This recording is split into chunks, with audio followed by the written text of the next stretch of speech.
Thornhill, sexuality educator.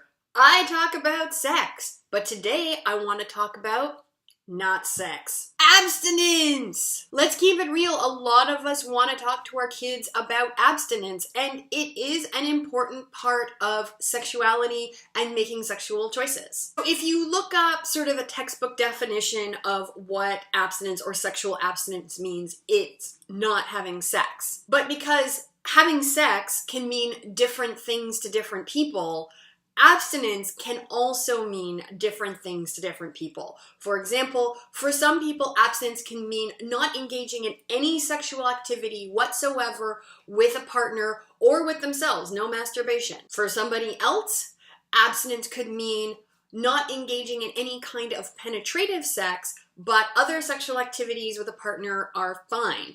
For somebody else, it could specifically mean not engaging in penis in vagina sex, but something like penetrative anal sex and other partnered activities would still constitute abstinence. And for other people, abstinence means something else. When we're talking to our kids about abstinence, it's good if we can be as clear as possible about what we mean when we're using that word. It's also great if we can encourage our children and discuss some of the challenges and benefits of practicing abstinence. Research tells us that a majority of youth, somewhere between 60 and 70%, will start engaging in partnered sexual activity during their teen years. Research also tells us that abstinence-only sex education programs don't generally encourage youth to delay partnered sexual activity, and that in many cases there is an increase in sexually transmitted infections and unintended pregnancy amongst youth who receive abstinence-only education. On the other hand, youth who receive comprehensive education with abstinence as an option, in addition to learning about sexually transmitted infections, safer sex, and contraception, tend to have lower rates of sexually transmitted infections, lower rates of unintended pregnancies, and in some cases may delay partnered sexual activity until they're a little bit older. I mentioned that there can be benefits and challenges to practicing abstinence, so let's talk about what some of those are. Let's start with some of the benefits.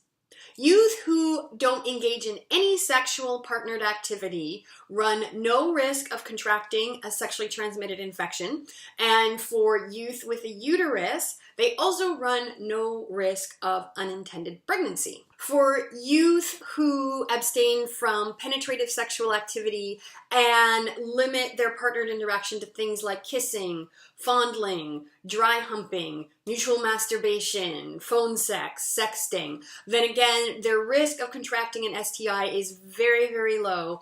And as long as there's no activity where someone's penis is going in or near someone's vagina, then they basically have no risk of unintended pregnancy. Emotionally, abstinence can be a really good choice for teens who don't feel ready for partnered sex, or for teens who may have started a sexual relationship and then have subsequently realized that they weren't ready for sex and want to dial it back a little bit. Abstinence can also be healthy for youth who need time to process a difficult event in their lives. So for example, if they have gone through a breakup, if they've experienced some sort of abuse, if somebody has died, if they have been the subject of bullying, they may need some time to process the emotions associated with that, and abstinence may be part of that process. Practicing abstinence may be a really important part of your child's moral or ethical or religious beliefs. They may be waiting until they reach a certain milestone in life, for example, until they're a certain age, until prom, until they graduate high school, until they reach, a certain career milestone, until they get married. They may want to reach a certain level of intellectual or emotional maturity, or to get to a certain level of intimacy with a sexual partner. And some youth will be abstinent because they are asexual and do not really have any sort of strong desire for a sexual relationship or sexual interaction with other people. Now let's talk about some challenges of abstinence. Some youth try to sustain abstinence by ignoring or denying their sexual feelings, which doesn't really work and doesn't really make them go away. So it's important when talking to our kids about abstinence that we're honest about the fact that sometimes you can have really strong, powerful physical urges for sex, and to help them figure out healthy ways that they can redirect that sexual energy if that's something that they choose to do. Youth who aren't prepared to deal with their sexual desire may be taken aback or caught off guard by the intensity of those urges, and sometimes they may find themselves having sex spontaneously without being prepared to practice safer sex or without contraception. Finally, for youth who feel they are emotionally and physically ready for sex, but either can't because they don't have a partner, or because it's not in line with their personal beliefs, or for some other reason, may find abstinence pretty stressful. Abstinence can be a legit and really important part of the conversation that we have with our kids about sexuality.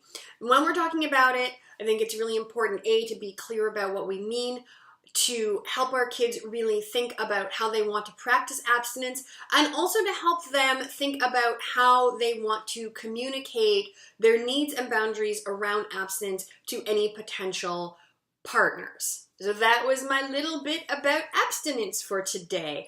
I hope you found this helpful. If you like this video, then definitely give it the thumbs up, share it with someone, and if you want to see more, then you can of course subscribe. If you are interested in personal sexual coaching, or you are an educator interested in booking a workshop, then check me out over at my website where you can find out all about my services and my rates. Thank you so much for watching. I hope you have a great day, and I'm going to see you soon. Bye. There were 2 stories in the news this week that were interesting and kind of upsetting, related to sexuality and bodies, and I didn't know which one I wanted to talk about and rant about, so I'm gonna address both of them.